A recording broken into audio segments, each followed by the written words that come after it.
Guys, good morning. So ito po yan guys, ang kalamansi na diniligan ng ating organic full harvest microbial inoculant kung saan ay pagkatapos nagdilig mga ilang days lang or weeks nag-flowering siya. At ito na guys, napakarami na niyang bunga. Simpleng-simple, timpla lang po natin yung ating microbial inoculant sa tubig at lagyan po natin ng brown sugar or molasses.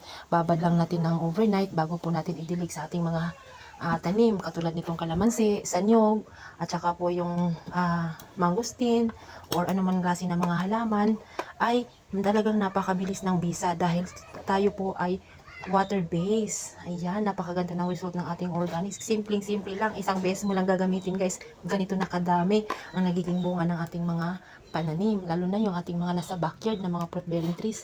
Dilig-dilig mo lang yan, ito nang maging resulta. So, sa mga merong mga ganitong tanim, ay check out nyo na para kayo po ay makaharvest ng masagana. That's it for today guys!